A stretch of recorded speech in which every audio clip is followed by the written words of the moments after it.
혹시 이번 주간에 벚꽃 구경 다녀오신 분들 계신가요? 저도 이번 주 며칠간 오가는 길에 세상 바깥으로 흩날리는 벚꽃을 보면서요, 괜히 마음이 설레더라고요. 올해는 기온이 예년보다 좀 높아서 벚꽃이 평소보다 며칠 좀 일찍 폈다고 합니다. 충주를 비롯해서 이 중부 지역이 3월 말에서 이제 4월 초 사이가 개화돼서 지금이 딱 절정기라고 그러고, 어제 오늘 뭐 축제들 한다고 그러더라고요. 수안보가 뭐 축제라고 그러고, 아마 이번 주간이 다 축제라고 하는 것 같아요. 저는 벚꽃을 볼 때마다 생각하는 게 있어요. 벚꽃이요, 참 대단한 꽃입니다. 잎사귀 하나 없다가 그 앙상한 가지에서요, 어느 날 갑자기 꽃이 이렇게 팍 피거든요. 지난 겨울 내내 그 가지가 얼마나 차갑고 딱딱했습니까? 12월에 그 가지를 보면서요, 저 안에 꽃이 있다라고 믿는 사람이 얼마나 있겠습니까? 그런데 봄이 오면은요, 그 죽은 것 같았던 그 가지에서 잎이 나는 것도 아니에요. 그냥 가지, 메말라서 죽어 있었던, 그렇게 보이는 가지에서 갑자기 꽃이 터지는 거예요. 생명이 숨어 있었던 거죠. 죽은 것처럼 보였지만 사실은 때를 기다리고 있었던 겁니다. 오늘은 바로 그 죽음을 뚫고 터져 나오는 생명을 우리가 축하하는 날, 바로 부활절입니다. 근데 여러분, 솔직하게 한번 여쭤보겠습니다. 우리는 지금 예수 그리스도께 예수님께서 부활하셨습니다라고 함께 고백을 하고 있습니다. 근데 그 고백이 얼마나 실감 납니까? 실감하고 계시나요? 봄이 오면 저 벚꽃이 피어나는 것처럼 부활이 내 일상 속에서 실제로 터져 나오는 생명으로 그렇게 느껴지고 계신가요? 사실 많은 분들이 이렇게 느끼실 겁니다. 예배당 안에서는 할렐루야가 나오는데 월요일 아침 일터로 나가는 그 순간부터는요, 음 부활이 아득하게 느껴진다고요. 건강검진 결과지 한 장에 세상이 무너지는 것 같기도 하고, 자녀 때문에 밤새 눈물을 흘리고, 경제적인 기반이 흔들릴 때면요, 마치 생명줄이 끊어진 것처럼 절망이 밀려오기도 합니다. 부활을 믿는다고 하면서 실제 우리 삶은요, 왜 이렇게 자주 죽음의 냄새가 나는 걸까요? 오늘 본문 요한복음 11장은 바로 그 질문 앞에서 헤매고 있었던 한 여인에게 예수님께서 찾아가셔서 그녀의 세계 전체를 뒤집어 엎는 그런 장면입니다. 이 시간 마르다에게 주셨던 그 선포가 여러분 심령 가장 깊은 곳에 벼락처럼 내리꽂히는 그런 은혜가 있기를 주님의 이름으로 축원합니다. 오늘 본문의 무대는요, 예루살렘에서 동쪽으로 약 3km 정도 떨어져 있는 베단이라고 하는 아주 작은 마을입니다. 지금으로 따지면 도시 근교에 있는 아주 작은 소읍 정도가 됩니다. 예수님께서 참으로 사랑하셨던 나사로와 마르다, 마리아 남매가 살던 바로 그 마을이죠. 근데 그 집에 지금 비극이 닥쳤습니다.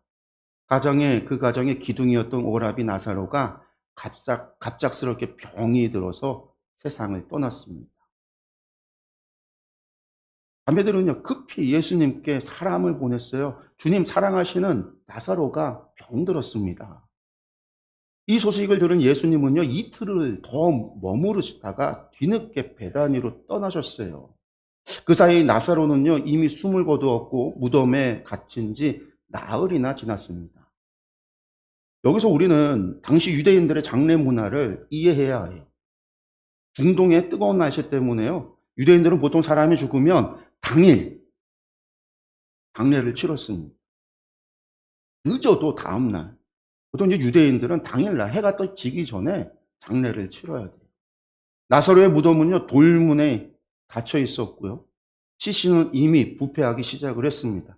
마리아의 말처럼요, 벌써 냄새가 나고 있었습니다. 인간적으로 이미 끝이 난 거죠. 부패하고 썩어 들어가기 시작을 했습니다. 완전히 돌이킬 수 없는 상황입니다. 끝난 상황인 거예요. 바로 그때 예수님께서는 나사로의 집에 도착을 합니다. 예수님께서 도착을 했다는 소식에 마르다가 뛰쳐나옵니다. 그리고는 예수님을 보자마자 원망과 슬픔이 뒤섞인 말을 합니다. 21절이죠. 마르다가 예수님께 말하죠. 주께서 여기 계셨더라면 내 오라비가 죽지 아니하였겠나이다. 그런데 이 말 속에 얼마나 많은 감정이 담겨 있습니까? 왜 이렇게 늦으셨어요? 우리가 그렇게 간절히 주님을 찾았는데 주님 조금만 일찍 오셨더라면. 사랑하는 성도 여러분, 이 마르다의 눈물이 낯설게 느껴지십니까? 우리와 똑같습니다. 인생의 벼랑 끝에서 하나님을 향해 토해내는 기도가 꼭 마르다의 말과 닮아 있습니다. 하나님, 제가 그렇게 눈물로 기도할 때 조금만 빨리 응답해 주셨더라면 우리 가정이 이렇게 되지는 않았을 텐데요. 주님이 내 곁에 계셨더라면. 이런 기도 한 번도 드려보지 않으신 분이 계십니까? 근데 여기서 한 가지 중요한 것을 짚고 싶습니다. 마르다는 분명히 예수님을 믿었습니다. 오늘 말씀을 보면 27절에 주는 그리스도시여 세상에 오시는 하나님의 아들이신 줄 내가 믿나이다. 이렇게 고백할 만큼 그녀의 믿음은 분명히 존재했다라는 거예요. 그러나 그녀의 믿음에는요, 치명적인 경계선이 있었다라는 거예요. 예수님께서 내 오라비가 다시 살아나리라 라고 하니까 마르다가 뭐라고 말해요? 마지막 날 부활 때에는 다시 살아날 줄 내가 아나이다. 정리해 보면은요, 마르다의 믿음은요, 두 방향으로 되어져 있었어요. 하나는 과거죠. 주님이 그때 계셨더라면 과거예요. 또 하나는 미래예요. 세상 끝날 부활 때는 살아나겠지요. 뭐가 빠져 있죠? 지금 이 순간. 냄새나는 무덤 앞 현재에서 예수님이 무엇을 하실 수 있다라고 하는 바로 현재에서 현재의 믿음이 없었다라는 거예요. 그런데 이것을 신학자들은요, 실질적 무신론이라고 부릅니다. 교리로는 하나님을 믿지만 지금 이 순간 나의 현실에서는 하나님이 없는 것처럼 살아가는 것, 이게 실질적 무신론이에요. 솔직하게 우리가 자신을 한번 돌아봅시다. 우리는 사도신경을 고백해요. 전능하사 천지를 창조하신 하나님 아버지를 내가 믿사오. 그런데 월급이 줄어들면, 자녀가 말을 듣지 않으면, 몸에 병이 들었다는 이야기를 들으면 그 순간 하나님의 전능하심은요, 과거의 창조 이야기로 혹은 먼 미래의 천국의 소망으로 물러나 버리고 지금 여기에 내 삶은요, 내가 감당해야 한다라고, 내가 짊어져야 된다라고 느끼지 않습니까? 학교에서 친구 관계가 힘들 때, 성적표를 받아들고 좌절할 때 하나님은 왜 내 기도를 들으지 않으시지? 하고 느껴본 적이 없습니까? 여러분들, 이러한 마음들 모두가 바로 마르다의 마음이에요. 과거와 현재는 있지만 지금이 없는, 이것이 부끄러운 마음이 아닙니다. 우리 모두의 솔직한 마음이에요. 그런데 예수님은 바로 그 자리로 찾아오셨습니다. 그렇게 절망에 빠져있는 마르다에게 예수님께서 오늘 말씀하십니다. 아니, 오늘 이 자리에 앉아있는 우리 모두를 향해 예수님께서 선포하십니다. 오늘 본문 25절을 다 함께 소리내서 읽어보겠습니다. 예수께서 이르시되 나는 부활이요 생명이니 나를 믿는 자는 죽어도 살겠고.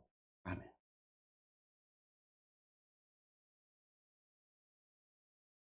나는 부활이요 생명이니. 여러분들, 이 말씀은요, 단순한 위로의 말이 아닙니다. 위로의 말로 들으시면 안 돼요. 여기서 예수님이 사용하신 나는 무엇이다라고 하는, 나는 부활이다, 나는 생명이다라고 하는 말, 헬라어로 에고 에임이라고 하는 말은요, 너무나 중요한 말이에요. 이게 왜 중요하냐? 구약성경 출애굽기 3장으로 잠깐 가보면요, 거기에 모세의 이야기가 나오는데, 모세가 신의 광야 떨기나무에서 하나님을 만나는 장면이 나와요. 불꽃 앞에서 신발을 벗고 하나님을 만나는데, 이때 모세가 두려움에 떨면서 하나님을 향해서 하나님, 당신의 이름이 무엇입니까? 라고 물어봐요. 제가 이스라엘 백성들에게 가서 뭐라고 이야기합니까? 라고 물어봐요. 그때 하나님께서 무엇라고 대답하시냐면 나는 스스로 있는 자다 라고 말하잖아요. 영어로 하면 I am who I am. 히브리어로 예의에 아셔르 예의해. 이것이 헬라어로 바꿨을 때 번역하면 에고 에임이에요. 나는 스스로 있는 자다라고 했을 때 하나님이 하신 말씀이에요. 다시 말해서 예수님이 마르다를 향해서 나는 부활이다, 나는 생명이다라고 하셨을 때 이것은요, 내가 능력이 좀 있으니까 이번에 내가 한번 도와줄게 라는 말이 아니라, 마르다야, 지금 내 앞에 서 있는 내가 누구인지 아느냐? 떨기나무 불꽃 앞에서 모세에게 나타나셨던 바로 그 여호와 하나님이다. 천지를 창조하셨던 그 창조주가 지금 내 앞에 서 있다라고 하는 우주적 선언입니다. 사도 요한은 요한복음 전체에서 예수님의 이 에고 에이미 선언을요 7번 반복을 해요. 나는 생명의 떡이다. 나는 세상의 빛이다. 나는 양의 문이다. 나는 선한 목자다. 나는 부활이다. 나는 생명이다. 나는 길이다. 나는 진리다. 나는 생명이다. 나는 참 포도나무다. 난 부활이요. 이 7번 선언 가운데 마지막 선언이 바로 나는 부활이요. 나는 생명이다라는 거예요. 오늘의 말씀이에요. 여기서 우리가 붙잡아야 될 아주 결정적인 진리가 있는 거예요. 예수님은 내가 미래에 너를 부활시켜 줄 것이다 라고 말씀하고 있지 않아요. 내가 곧 부활이다 라고 현재형으로 선언하셨습니다. 부활은 어떤 사건이 아니에요. 부활은 예수 그리스도라는 분 그 자체라는 거예요. 생명은 산소 호흡기나 통장 잔액에서 나오는 것이 아니라 생명의 원천이신 예수 그리스도에게서 흘러나오는 거라는 거예요. 죽어도 살겠고라는 거, 육체의 죽음이 결코 끝이 아니라는 선포예요. 무릇 살아서 나를 믿는 자는 영원히 죽지 아니하리라. 예수님과 연결된 생명, 그분과 동행 동거하는 영혼은 세상의 그 어떤 권세도 가난도 질병도 사망조차도 결코 끊을 수 없다라고 하는 선포예요. 그런데 이 봄에 피어나는 벚꽃을 우리가 다시 한번 생각해 보세요. 벚꽃이 피어나는 생명의 원천이 어디에 있어요? 따뜻한 봄 햇살에 있습니다. 햇빛이 나무를 따뜻한 햇빛이 비추기 시작을 하면요, 그 안에 숨어있던 생명이 터져 나오는 거예요. 부활의 주님이 우리 삶에 찾아오실 때도 마찬가지입니다. 주님은 지금 마르다의 눈을 바라보면서 오늘 이 자리에 우리를 향해 주님께서 말씀하고 있는 겁니다. 마르다야, 부활은 먼 미래의 이야기가 아니다. 부활이요 생명이 내가 지금 내 눈앞에 서 있지 않느냐. 이 거대한 진리가 지금 여기 내 곁에 실제하고 있다. 지금 주님께서 오늘 우리에게 말씀하고 있는 거예요. 부활이요 생명인 지금 내가 너희 앞에, 아니 너희 안에 있단다라고 우리에게 말씀하고 있는 거예요. 이걸 다르게 한번 표현해 볼까요?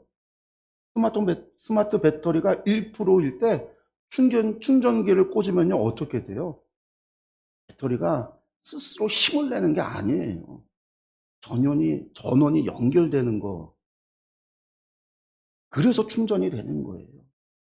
우리가 힘을 내는 게 아니라 생명의 근원이신 주님께 연결되어졌을 때 생명이 공급되는 거예요. 부활의 주님은 우리의 충전기나 마찬가지인 거예요. 우리가 그분께 연결되어져 부활하던 내 안에 생명이 터져 나오기 시작하는 겁니다. 장엄한 이 선언을 마치신 주님은요, 마르다의 눈을 뚫어지게 쳐다보며 물으십니다. 그리고 그 질문은요, 바로 오늘 이 예배당에 앉아있는 우리 각 사람을 향해서도 동일하게 질문하고 있는 거예요. 이것을 내가 믿느냐? 이 질문이 얼마나 날카로운지 보십시오. 예수님은 이것을요, 내가 이해하느냐라고 묻지 않으셨습니다. 이것을 내가 공부했느냐라고도 아닙니다. 이것을 내가 믿느냐라고 물으셨어요. 믿음이라는 거, 헬라어로 피스티스는요, 지적인 동의가 아니에요. 온 존재를 걸고 신뢰하는 거예요. 나의 삶의 방향 전체를 그 대상에게 맡기는 것을 이야기합니다. 마르다는 이 질문 앞에서 할 말을 잃었을 겁니다. 네, 그렇습니다. 저는 주님이 그리스도이심을 믿습니다. 그러나 그 믿음이 지금 이 무덤 앞 현실까지 미치고 있는지는 그것은 점점점. 그것이 바로 지금 예수님께서 찌르고 있는, 질문하고 계시는 지점이라는 거예요. 근데 여러분, 이것을 내가 믿느냐의 진심으로 아멘 하는 순간 우리는 더 이상 예전과 같은 방식으로 살아갈 수 없습니다. 부활을 믿는다는 것은요, 기독교 교리 목록에 항목 하나가 추가되는 것이 아니에요. 그것은 내 존재의 뿌리가 완전히 뒤집힌다는 영적인 전복을 이야기하는 거예요. 전복이라는 게 뭐예요? 배가 완전히 뒤집힌다라는 거잖아요. 우리의 세계관이 180도로 뒤집힌다라는 거예요. 이전까지 우리는 어떻게 살았습니까? 통장 잔액이 내 안정이에요. 거기에 돈이 많이 있어야 안정, 돈이 마이너스가 되고 0원이 되면요 불안해요. 사람들이 나를 인정해줘야 내 존재가 자존감이 세워지고 사람들 앞에 당당할 수 있어요. 내가 건강해야 무언가 할 수 있어요. 죽음의 공포 앞에서 벌벌 떠는 거, 어떻게든 더 가져보려고 하는 거, 더 높아져 보려고 발버둥 쳐는 거, 여러분 이 모든 게 죽음의 세계관에 종노릇하던 우리 옛사람의 모습이에요. 그러나 부활을 믿으면요, 이 질문이 생겨나요. 부활을 믿으면 잠깐. 그런 문제들 앞에서 잠깐 부활의 주님이 내 안에 계신다라고 한다면 과연 저 문제가 나를 죽일 수 있는가? 생명의 원천이 나하고 연결되어 있는데, 주님이 나하고 연결되어 있는데 그런 문제가 나를 죽일 수 있는가? 질문이 생긴다라는 거예요. 부활의 주님은 무덤 문을 박차고 나오셔서 저 먼 하늘나라로만 가신 것이 아닙니다. 성령님을 통해 그 부활하신 생명이 무덤 문을 열고 내 마음속으로 찾아오셨습니다. 내 안에 왕이 들어오셨습니다. 우주의 주관자가 내 안에 사십니다. 그런데 내 안에 부활의 주님이 마음껏 역사하시려면요, 반드시 한 과정이 있어야 돼요. 그게 뭐예요? 내가 죽어야 된다라는 거죠. 갈라디아서 2장 20절에 사도 바울의 고백처럼 말입니다. 내가 그리스도와 함께 십자가에 못 박였나니 그런즉 이제는 내가 사는 것이 아니요 오직 내 안에 그리스도께서 사시는 것이라. 스스로 살아남으려고 악을 쓰던 자, 내 염려, 내 계획, 내 고집을 십자가에 넘겨드려야 합니다. 벚꽃이 겨울에 죽음을 뚫고 터져나오듯 내 옛자가 죽어야 그 자리에서 부활의 생명이 터져 나오는 겁니다. 그런데 이게 실제가 될 때 우리는 이렇게 살아갈 수 있어요. 아무 선고를 받아도 두렵지 않습니다. 나는 이미 죽었고 내 안에 부활의 주님이 사시는데. 그런데 질병 따위가 내 생명을 어떻게 할 수 있단 말이냐. 부도가 나서 알거지가 되어도 절망하지 않을 수 있어요. 돈이 내 생명이 아니라 내 안에 계신 예수님이 내 생명인데 내가 왜 망하느냐. 그런데 이것이 바로 부활을 지금 여기에 실제로 믿는 성도의 담대함입니다. 사랑하는 충주도교회 성도 여러분, 벚꽃은 아름다워요. 그러나 여러분들 벚꽃은요, 집니다. 오늘 그렇게 화사하게 피어있는 벚꽃도요, 며칠 지나지 않으면요, 다 떨어지고 말아요. 봄은 매년 오지만 벚꽃은 지고 맙니다. 그러나 부활은 달라요. 여러분들 부활은 지지 않습니다. 부활은 1년에 한 번 찾아오는 기독교 명절이 아닙니다. 부활이여 생명이신 그 주님이 성령을 통해 내 안에 사시는 한 그 생명은 365일 매일 아침 우리에게 새롭게 터져 나오는 겁니다. 오늘 예배당 문을 열고 나가시는 그 순간부터 삶의 현장 어딘가에서 분명히 절망의 무덤 앞에 서 계실 겁니다. 서게 될 거예요. 자녀 때문에, 혹은 건강 때문에, 혹은 노후 때문에, 관계 때문에 바로 그 순간에 이 질문을 꺼내 드십시오. 지금 나를 두렵게 하는 이 문제가 내 안에 거하시는 부활의 주님보다 큰가? 물어보십시오. 결코 그렇지 않습니다. 주님의 생명은 그 모든 사망의 권세를 삼키고도 남습니다. 이번 한 주간 염려의 그림자가 들이올 때마다 가슴에 손을 얹고 선포하십시오. 나를 속이던 옛사람은 죽었다.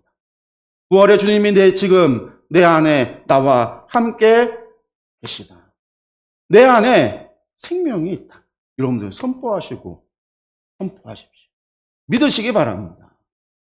죽음의 냄새가 진동하던 나사로의 무덤 앞에서도 생명을 창조해내신 그 주님이 오늘 여러분의 눈물과 절망의 무덤 앞에 서 계십니다. 그 주님의 손을 굳게 맞잡고 어떤 어둠의 앞에서도 벅찬 부활의 노래를 멈추지 않는 우리 준주톡의 모든 성도들이 되시기를 주 예수 그리스도의 이름으로 간절히 축원합니다.